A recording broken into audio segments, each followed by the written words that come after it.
Hello again. I hope you're doing well. Let's talk about Chem 3 that we've been talking about. So, we're going to think like a scientist in this section. This is what it's all about. So, when this guy, way back in 1928, step on his orange, he used that could take some mold and figure out and turn it into penicillin, which is a great antibiotic. Something anymore, but this is one of the first antibiotics we use, and it was for a lot of things for a lot of people. So, very important. This Dr. Nobel Prize for Medicine with these other folks because this is a really important discovery.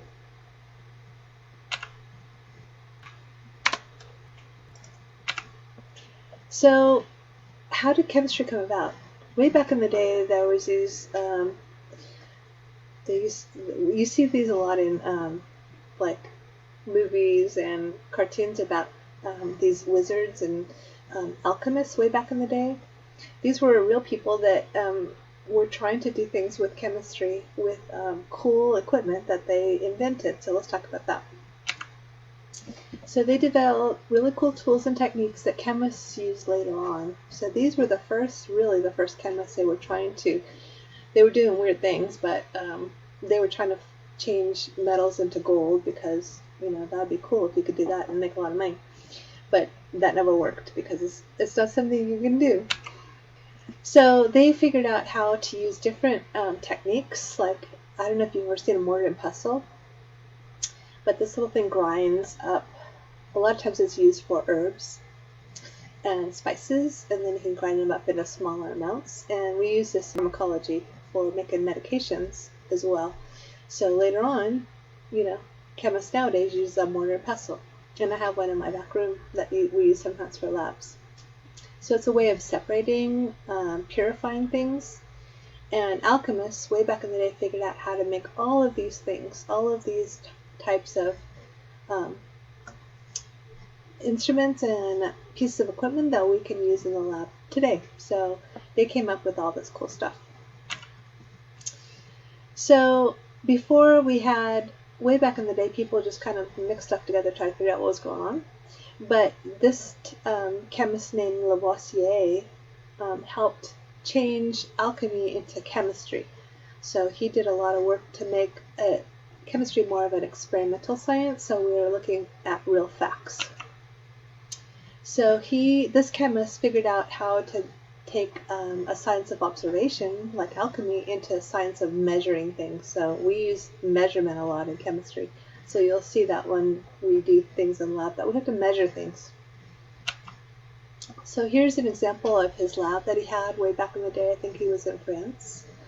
And he was able to make a balance, like you step on the scale in the morning to find out how much you weigh. Well, this balance would figure out things very, very small. This is, way small fraction of a pound. You know what a pound looks like when you get on the scale. But this is really, really tiny. So he made a great balance to figure out really, really small things. And he was able to show that there's oxygen in the air that we breathe, and people didn't know that before he came along. So he came up with a method to do things properly, and he used measurements. So this is, when we do science, we follow the scientific method. And there's steps, and sometimes they go in one order, sometimes they go in a different order, but by following steps we can be more logical in our thinking. So it's a logical way of thinking, and we're trying to solve a science problem. So the steps are, we usually look at something, we look at it, use our senses to figure out what's going on. So that's called making observations. Then we think, oh, well, I think this is what's really happening, and that's called a hypothesis. And then we do measurements and experiments to see if that hypothesis is supported or not. And then we develop a theory based on all of the testing that we do. So that's the scientific method in a nutshell. And you do it all the time, you just don't realize it. You're making observations all the time. You'll come into a classroom and you'll see the teacher frowning. That would be an observation, and your hypothesis is going to be, oh, the teacher's in a bad mood today. So that's your hypothesis, and then you'll test it out by maybe goofing around a little bit and see if the teacher yells at you. Then you'll know for sure that she's not happy that day. So you do science experiments all the time, you just don't realize it. So first you make an observation. Say you turn your flashlight and it doesn't go on. What's wrong? So that's an observation. And then you'll think, oh, maybe there's something wrong with the battery. So that's an explanation of what you think. Maybe you think you need to, the batteries are old and you need to put new batteries in there. So that's your hypothesis, and then you're going to change the batteries, and that's your testing. Then you're going to make your experiment, and you're going to test what you think is happening. So we can change some things. When we change it, it's called manipulative, the manipulative variable. And then after we change something, then we see what happens. So that's called the responding variable. And once we test our hypothesis and we see the same results all the time, then we can come up with a theory that's a bigger explanation of what's happening.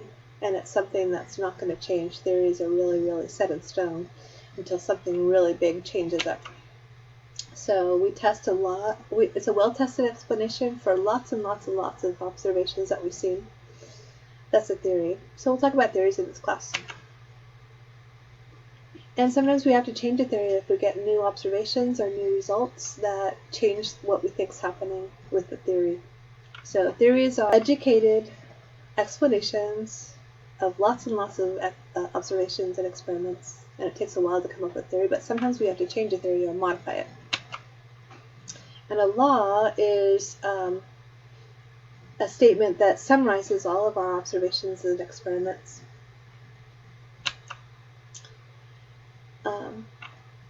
And law just states what's happening, and a theory is kind of like, why is it happening? So the scientific law is kind of what's happening, and then the theory is why it's happening. So here's the steps. We make observations, we look at the grumpy teacher, we make a hypothesis. We look at the frowning face, and then we make a hypothesis. Oh, the teacher's grumpy today. And then we do our experiment. We, make a weird remark and see if the teacher smiles or keeps frowning or yells at us. That's an experiment. And then we come up with a law that Miss Hubbard is in a grumpy mood today. And that's our scientific law for today. And then, of course, Miss Hubbard is never going to be grumpy, but what if she changes it up and she gets happy? That'd be cool. But we can do experiments to see if she'll change. But for this day, imagine that Miss Hubbard's grumpy. And then, if she's grumpy for several days straight, we're going to have to figure out what's going on. Miss Hubbard's not usually grumpy, so don't worry about that. I usually have a smile on my face if you can see my face under my mask.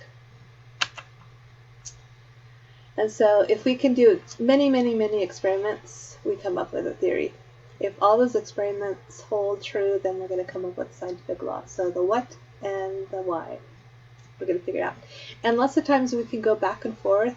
These, you can see arrows go in all kinds of places when we do experiments. We might do an experiment and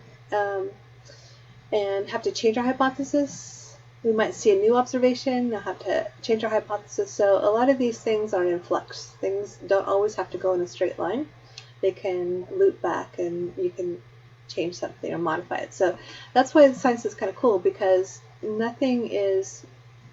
don't know everything 100%, and we can change our minds if we get new evidence. So evidence is our gold standard. We need evidence to figure out what's going on.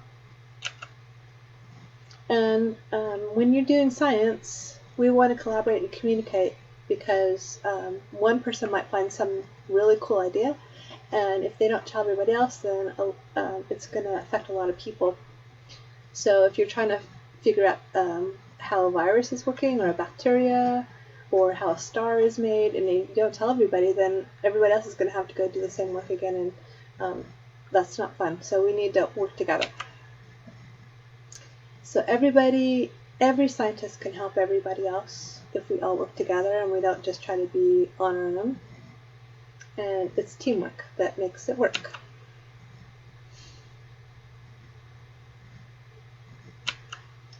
So collaboration, we love to collaborate. So scientists go to scientific meetings, they write papers, And most big research problems, like finding the vaccine for COVID or curing cancer, um, figuring out how a star is made, that can't be done by one person. We have to work as a team.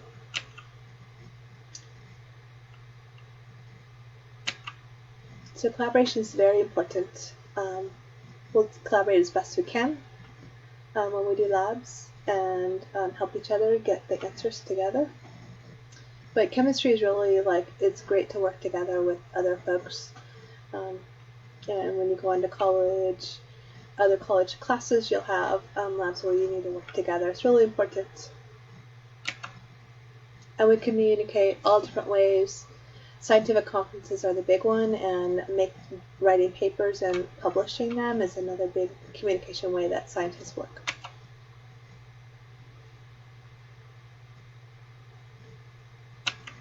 So let's see what you got out of this one. So we take our little quiz again. So here we go. So Lavoisier, what did he do? Do you remember? He turned alchemy, science of observation, into a science of,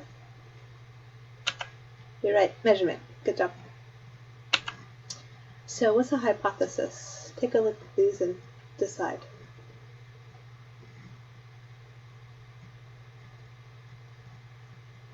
Here we go. An explanation of the observations you made. So the grumpy teacher, and then you decide, the frown, and then you decide the teacher's grumpy. That's your hypothesis. The teacher's grumpy. And why are articles the most reliable source for information? You'll see this a lot, like when you hear the news. Oh, this scientist has said this in the latest scientific publication. And so it's important because all those articles are reviewed by experts.